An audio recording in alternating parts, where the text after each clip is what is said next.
Hello, our friends, Evolutionary Energy Arts family. Hello there, welcome back. Welcome back, take two. We had some strange little glitches going on. Okay, everything seems okay this time.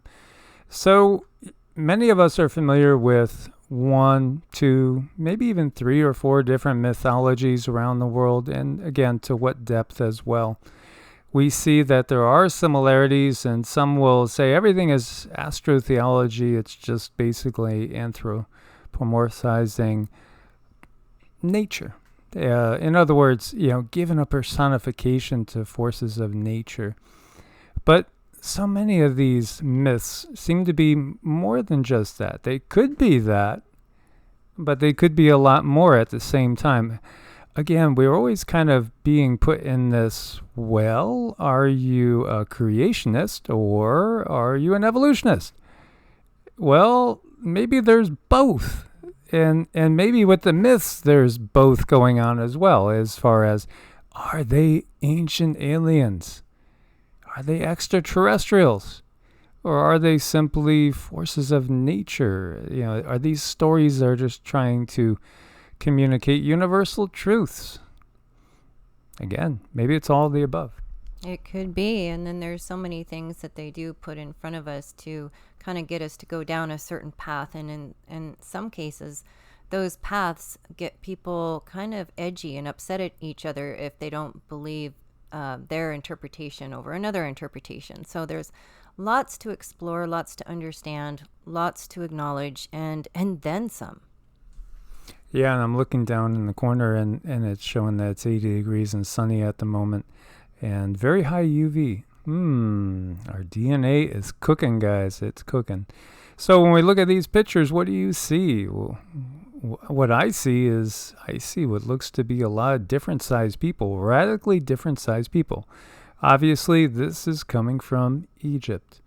And when we look to Egypt and we look all around the globe, we find the same sorts of stories. We see that there are these beings that are a little bit more than human. They're very human, but yet they're more than human. And many have called them gods. And again, this is where everything gets so convoluted. And, here we have the Abrahamic tradition saying there's one God. But if you look into Hinduism, for instance, it'll say, yeah, there's one source. So they're in agreement. But Hinduism will say, but there's countless gods, but only one source. So again, how do we label it? When we look to the Bible and we look at some of the very first verses, and it talks about Elohim, which is a plural word, plural. And in fact, there are even translations like Deuteronomy 32:8, the oldest one we have, says that the nations were split according to the number of the sons of the gods. And if we do read that, it reads very much kind of in an Olympian sort of way, where you see there are multiple gods. Again, multiple beings that are technologically more advanced and maybe a little bit more advanced with just understanding how the universe works. So here we see, these humans in this picture here. I mean, if she's 5 feet tall, I don't know, what are these beings? 8 to 10 feet tall, these other females. This being appears to be 12 or more feet tall. And then we see all these other representations. So, we have universal legends. Every single nation on the planet, every tribe of people have legends of giants.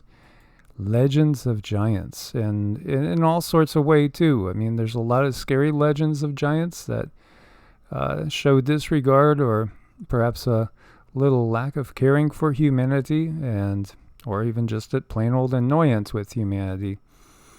Some are very, very negative from the human standpoint again. And again, these are things that are found every single corner of the globe. And why? Why do you get the little Wikipedias when you bring up the Anunnaki word? And again, Anunnaki really, it just means those that come from the heavens, those that are not from Earth. And so it's really a broad term. And there have been many, many, many different beings from many different places that have walked the earth. And isn't this a cute photo? Oh, it's really interesting. It's a big Naga-ish, dragonish being there with the Pope. But then again, we know that the Vatican understands that the religion they espouse it's just a front. It's just a cover. It's for the consumption of the masses. They understand the bigger workings.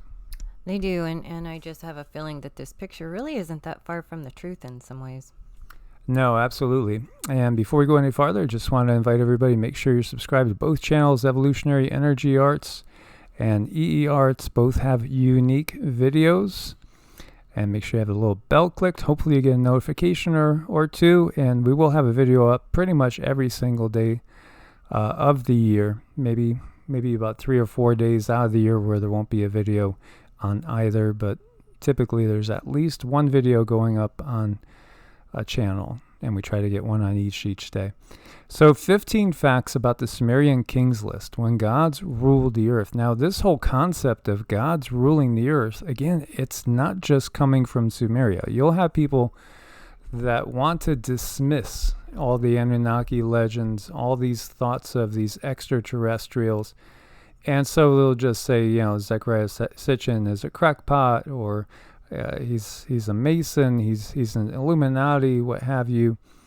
But he's not the only one to translate these tablets, and these tablets are not unique because the same myths are found everywhere if we really look. Now the problem is there's definitely a book burning going on, and the book burning has been going on throughout history. We have, of course, we talked about the Library of Alexandria and all that knowledge lost. But there's other libraries that have been destroyed. There's other artifacts that could shed truth to our history that have been destroyed, often in times of war. Often while there's war going on, soldiers will come in, they'll have another job given to them, and it might be as simple as go to this temple and destroy everything in it. This happens regularly.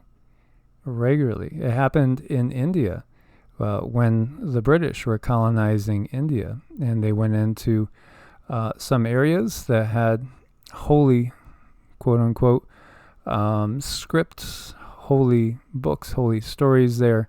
Well, holy is again something that, for one person, something could be holy. For somebody else, it could be sacrilegious. But the fact is, these things get covered up. Now, many of you might know the oddity involved with the Sumerian kings list because it talks about these people ruling for insane long periods of time. So among the numerous ancient texts, manuscripts, and scrolls that completely disagree with mainstream history, or at least offer a complementary view, we find that the ancient Sumerian kings list, which according to many is one of the most mysterious and important ancient texts ever discovered on Earth. Why? Because it suggests that ancient rulers had incredibly lengthy reigns. Alulim became king. He ruled for 28,800 years. And then we go to 36,000 year rule for Al-Ajar. And then there's 2 kings. They ruled for 64,800 years combined. Then Eredug fell, and kingship was taken to Bad Tibira. In Bad Tibira, Enmen-Lu-Ana ruled for 43,200 years. The ancient text describes in great detail a time when Earth was ruled by beings referred to as gods for thousands of years. The list composed in ancient Sumerian offers details about numerous generations of kings that ruled over the land of ancient Sumer.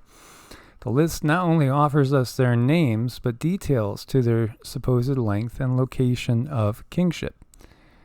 So, this is fascinating to see all these numbers. And here's Demigods, the shepherd, and I remember when Rex Bear over at Leak Project was convinced at one point that Demigods was Jesus, Yeshua. And, it was at one time, I'm not sure what he believes now. I really haven't watched much of Rex in a couple of years now. But I remember he was really, really excited about that. But Demuzid, the shepherd, ruled for 36,000 years. And then you have 3 kings that rule for 108,000 years. Fragments of this list were discovered in the 1900s by German-American researcher Hermann Hilprecht at Nippur. After 1906, 18 other lists have been discovered dating from the second half of the Isin dynasty. There are more than a dozen copies of Sumerian kings lists found in Babylon, Susa, Assyria, and the Royal Library of Nineveh from the 7th century BC. The best preserved specimen of the Sumerian kings list is called the Weld Blundell prism, which is clay cuneiform inscribed vertical prism housed in Ashmolean Museum. So, is it really true that these beings, these so-called gods, lived that long? You know, we have a lot of different stories, and with all the different belief systems and everything that we've read, I'm not saying throw out everything that you've read. I do believe there's definitely truth in there. And they said these beings did live for a very long time.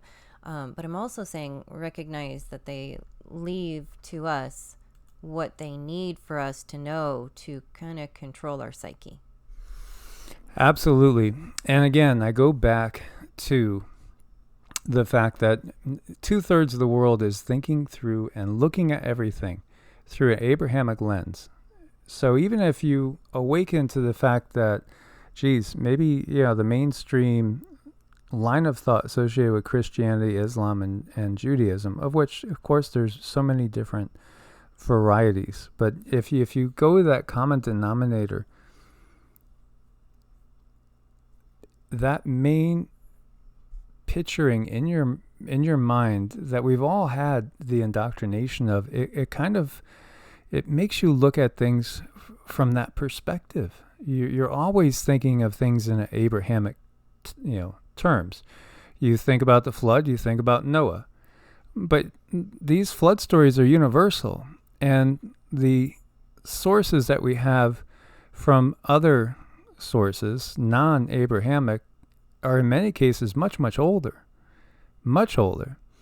And then when we look to the fact again that what book is every single president putting his hand on, whether it's Obama, whether it's Bush, whether it's 45, whether it's 46, whether it was Clinton, whether it was Reagan, all of them, they put their hands on the Bible. And so, again, it's the controller's lens that we look through. And there are those that literally believe the earth is 6,000 years old. Well, there is, when you look back, evidence to show that there was a major flood about 6,000 years ago, and many had to restart again. And we look back to that 12,500, 13,000 years ago, and there was a catastrophe that was way larger than that flood at that time period. When we look to the Vedic line of thinking, there are different yugas. Yuga just means an age. And we're leaving the Kali Yuga. So we're leaving the Kali Yuga now, thankfully. And when you look at it, so this is our sun. This is the great central sun, which our sun goes around. So as we're drawing closer to the great central sun, we are also being bombarded with a lot more energy, a lot more life force. And that energy and that life force is changing us. When we're in the Kali Yuga, we're the farthest away from that great central sun. And so we're receiving the smallest amount of information, because light is information, from it. And then now we're starting to cross this line. We're crossing this line, and we're going into Dwapara, and then we'll be in Treta, and then we'll be in the Golden Age after that. We do have a long way to go, guys. We have a long way to go. So the celebration here is just that we're leaving the darkness. You could view it, if you want to view it, according to the solstices. Then, when we're at this point, here it's like December 25th, or I should say, we celebrate on December 25th, I should say 21st, for winter solstice and summer solstice. So, we're leaving the winter. We're starting to head towards spring. Yes. So, the good news is with every year we are getting more and more information. sent here. So more information coming to our human bodies, which enlightens us. And I mean that on several different levels. Enlightens us in the sense where we understand more, we perceive more, we can learn more from each other, we can heal more. So all of these things are really, really important when it comes to learning and understanding these things.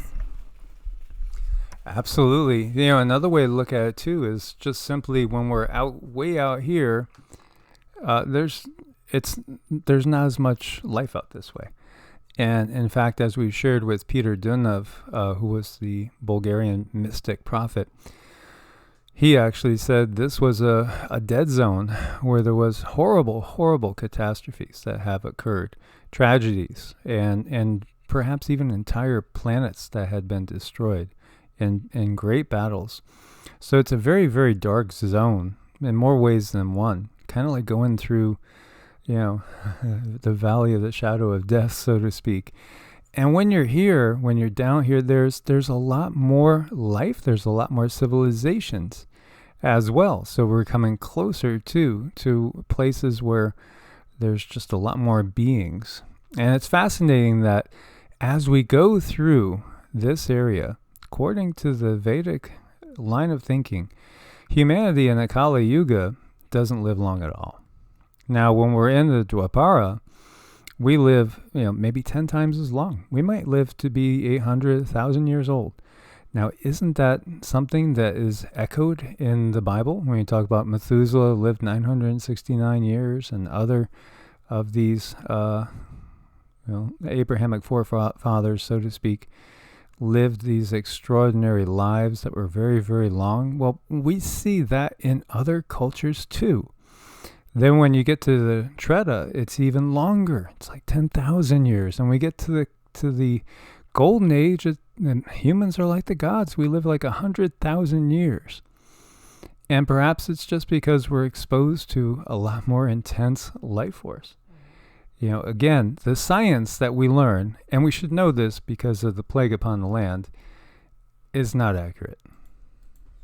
No, it's not. It's just really manipulated. But there are things in there that are of importance and that send people on a very important path, and that's your path of truth. And as you're walking your truth and understanding what you believe, it's kind of a celebratory time. It's a time where, hey, wow, this really fits with me right now. How come? Let's go explore this. So it is a path of many, many rabbit holes, and it's okay to go down every single one. I think people wonder sometimes, am I wasting my time by going down this rabbit hole? Why am I going down this rabbit hole? You're waking up your DNA. So no, it's not a waste of time. It's very important food for your soul. Yep. And so again, of course, there's other Noahs in other societies.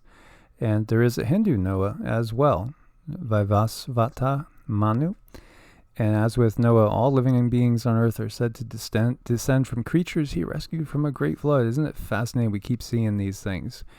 The earth gets kind of filled up with people, with all sorts of life, and then society and everything is almost totally wiped out, and then it starts all over again. And when we're talking about the other myths and legends about humans living a long time, we've talked about this one before too. When we look to the Greek legends and myths, the Golden Age was before Zeus. It was before the time of the gods, the Olympian gods like Zeus, and his father reigned over a golden age. And Kronos is also associated with time. When men lived amongst the gods and there were no rules because everybody just did the right thing. It was always spring, peace and harmony prevailed. Humans did not have to work to feed themselves. Well, again, sin, quote unquote, creeps into the world in the Bible, and all of a sudden we have to toil for our food. But maybe it's not really sin. Maybe it just has to do with the leadership on the planet and how far away from light we are. Again, we descend from a 5D reality in which we are more like light beings. We could literally live off of prana. We do not have to eat at all. And then we go all the way down to 3D, where, again, we're much lower vibrationally, we're denser in many ways. and also we have to change our ways, and we end up consuming heavier food. Many people now are finding that they're craving lighter food, or even eating less just overall, and that's because we're shifting. We're going out of that 3D. We're heading into 4D right now. Now, in the Golden Age, again, humans lived to a very old age, but maintained a youthful appearance. And eventually they died peacefully, as if falling asleep. And their spirits were said to live on as guardians of the mortals. Well, that sounds like spirit guides, does not? Or angels, depending on how you want to word it. Because again, what is an angel?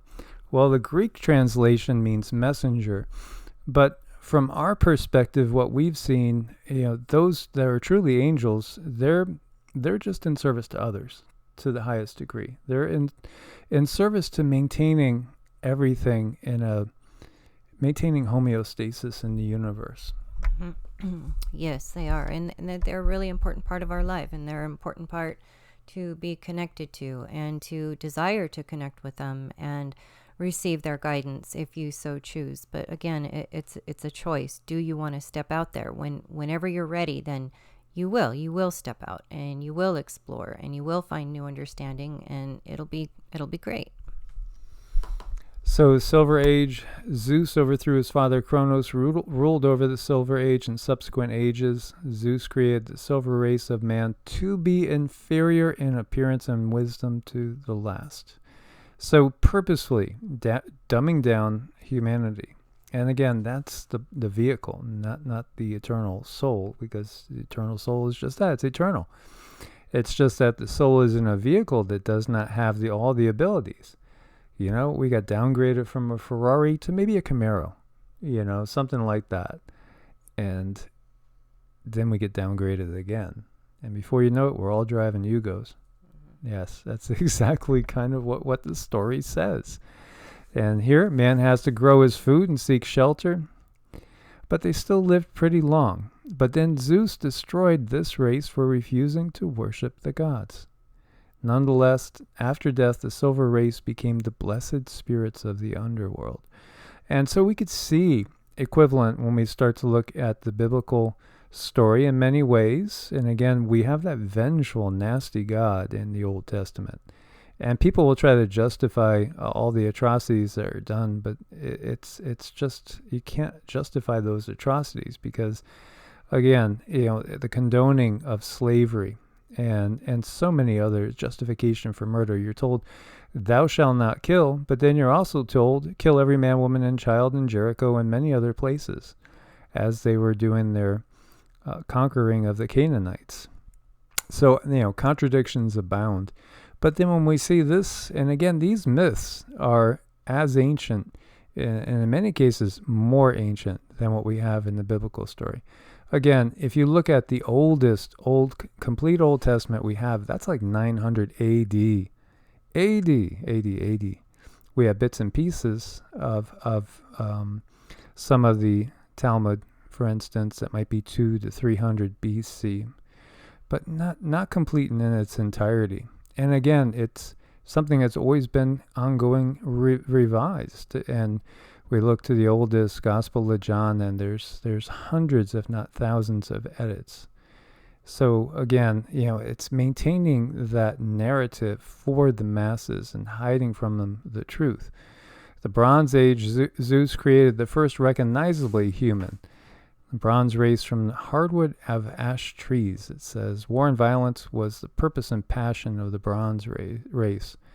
Odd detail about this race is that they did not eat bread. Hesiod didn't say why. Their weapons, tools, and even homes were forged of bronze. And that race of man was destroyed by Zeus again with the great flood. So that's that flood myth there. And there is a heroic age, and this is the only age that improves upon the era that preceded it. And it's the only age that does not correspond with any metal. The demigods of this age fought at Thebes and at Troy. When the heroes died, they went to the Elysian Fields, an area of the underworld that was the final resting place of the virtuous. The heroic age, frankly, seems to be out of place in this scheme. And it's apparently a tribute to Homer's epic poem, the Odyssey. And then the Iron Age, at the time of Hesiod's writing in the 700s BCE, the world was already in the throes of the Iron Age, which is your Kali Yuga. Earthly existence is one of toil and misery. All manner of evils came into being in this age. Piety and other virtues disappeared, and most of the gods who were still left on earth abandoned it. It was said that Zeus would destroy this race someday, and babies will be born with gray hair. That's how, again, how short our lives are, so to speak, in this age. During the Golden Age, people are said to be 30 feet tall or more. They're totally virtuous and wise, and lifespans are 100,000 years. And with each age, both the height and the lifespans decrease. So, it's so fascinating to see that these are not even the only sources, whether we're looking at, the Egyptian, the Sumerian, or the Vedic. They're not the only sources. And we see the Shemsu Hor, the celestial architects of the Great Sphinx, 800,000-year-old monument according to some line of thinking. But who were these beings, and who really were these Egyptian gods? Where many will just lump them in and say they're the same as the beings that come from Nibiru. But again, these beings were exposed to these beings at different times in the cycles, because again, they live in different places, so to speak, and they live at different frequencies. So as we descend, we tend to find more and more beings that are getting increasingly violent and in service to self. As we ascend, we find the opposite. We find more and more beings that are in service to others, and they're more benevolent. Right. So, I mean, that's a good idea to me anyway, is to remain open to other energies, yet train yourself when you feel an energy that just doesn't strike you right. Really pay attention to that too, because you need to be careful. You do need to guard yourself. It's really not about just opening yourself to anything and everything, because they can affect you in the sense of an indirect way. So you don't even want to open yourself up to that, but do learn about that love feeling from your heart chakra and that feeling of peace and centeredness, and allow that to lead you. So Mamathoe, who lived in the 3rd century BC, was an Egyptian priest and historian. So he lived during the reign of first Ptolemy and second Ptolemy. He, like many others after him, referred to the gods and demigods as the ones that ruled over Egypt earlier. So again, there's so many traditions that say that rulership descended from the heavens and eventually was handed off to humans. But originally it was the gods and then the demigods. And again, people will look to 6 Genesis and say the Nephilim. And again, yes, Nephilim, Raphim, Anakim, there's different types of giants there again. This is, again, the Reader's Digest condensed version. This is not giving you the full picture. You need to go and look at other mythologies. Again, what book are all the presidents who, again, are part of the leadership of this cabal that runs this world? I mean, how many of you trust every word that comes out of 46? Out of good old JB. How many of you trust every word that comes out of Obama's mouth, or Clinton's, or for that matter, the Bushes, or 45?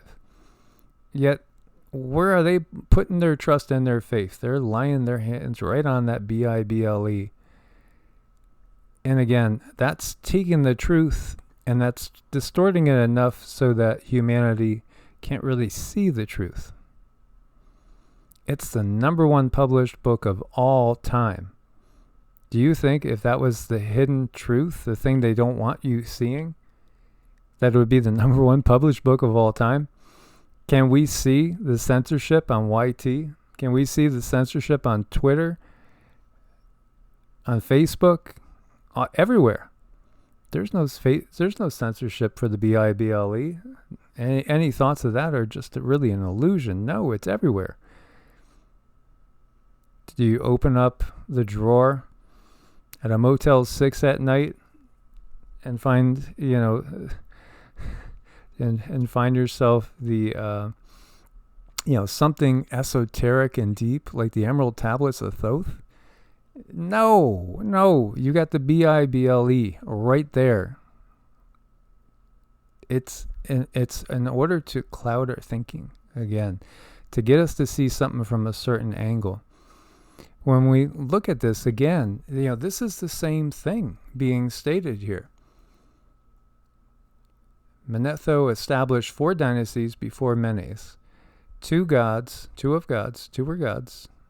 demigods, and a 4th transition suggesting the origin of the Egyptian civilization can be attributed to 7 major deities, Ta, Ra, Shu, Geb, Osiris, Seth, and Horus, who ruled over the lands of Egypt for a period of 12,300 years. After them, a 2nd dynasty ruled over ancient Egypt, led by Thoth, composed of 12 divine pharaohs who ruled over 1,500 years, after which there were 30 demigods rose to power, and these were usually identified with the followers of Horus and were symbolized as falcons, and ruled over the lands of Egypt for a period of 6,000 years. After the rule of these otherworldly beings, chaos ruled over the lands of Egypt, until Menes managed to restore order and unify the lands of ancient Egypt. But again, we could look at this as being the descent through the yugas, as well as the intermixing of humans with other beings. And there are going to be other beings that tend to take advantage of situations. It just seems to be the nature of life as we move to a denser reality. There's other beings that hold on to their understanding and knowing and knowledge, and they're able to steer other beings, but they're very careful to stay out of sight. And I'm going to jump all the way over here first. When we look over to Chinese legends, look at the first emperors of China. 180,000 years, 110,000 years, 456,000 years. We find a lot of the same things again in another ancient civilization. Again, another one of the first major civilizations on this planet in this go-around. We should always say this go-around. And when we look to the stories, it's the same stories we see. The same stories over and over and over again. The most ancient myths involve the 10 legendary kings or gods who guided people through the prehistoric beginnings. There was demigods, half god, half human, who lived among the people and taught them the rules of civilization. And then it gets into this particular ruler called Fuxi, who happened to be a musician and very happy. So it's just fascinating that we see all these same stories. And like the rebuilding of the earth after cataclysm, this happens time and time and time again. And so if we look to Mother Shipton and her prophecies, Mother Shipton says that after we go through these incredible earth changes, destruction, war, everything, and the earth is like totally redone, what does humanity see? It sees a silvery ship appear in the sky, and beings come out and they start guiding us on how to make things anew the right way. Mm-hmm. And understanding these are beings that also understand their own sovereignty. So I feel if they're going to lead or teach, they're going to lead in a way that's going to help you recognize your sovereignty, not make you fearful of stepping outside of certain lines. So it's not one tradition. These are universal stories. And yeah, it is getting hard to find a lot of details on these. There are some great books that have been put out there. Graham Hancock's done a lot of really good work. There's so many amazing authors out there that have worked to uncover the ancient civilizations that have existed on Earth and just how advanced they were. And they chose not to have what we have now as far as the technology. They could have had technologies like we have now, but they recognized the danger in that. So they chose to live in harmony with the world, with the planet itself. And that's why you don't have those leftover relics. And of course, when the cataclysms come, they do wash a lot of things away. We know the power of water. But yet they built in stone, they built in these megalithic manners that still have withstood the test of time. And often with technologies that we couldn't duplicate right now. Mm-hmm. Right. And right now what they teach us in school books is we use like hammers and stones, and there was no technology, yet these huge monolithic things are all over the earth. And I don't even think there is a crane that can lift a fraction of what those blocks are in Egypt. I don't think we have an earthly piece of equipment that could remotely start to build on that. But in school, they tell us we use chisels and hammers. Or, Puma Punku and what we see down in Peru. Same thing. It's just amazing, the technology that was used. But we were way more advanced in those days, and we had so much more wisdom than the leadership of this world does. Because again, the leadership of this world is the leadership of a dark age. And that leadership cannot take us out of a dark age. So, that's the bottom line. We're going to go where they can't. And that's why they're doing all the things they are doing right now. So, as always, guys, be as prepared as possible. Have that spiritual practice. We would never go a day without doing mantras. Because they tie us to the beings that are up in the higher vibrational frequencies, well away from the beings that control this dark Kali Yuga. Thank you also for your support on Patreon and Ko-Fi. We couldn't do it without you. Check out Medicinal Foods. Use coupon code EEA. There's a link at the top of every video. Lots of good stuff there as well. Much love. God bless and namaste. Namaste.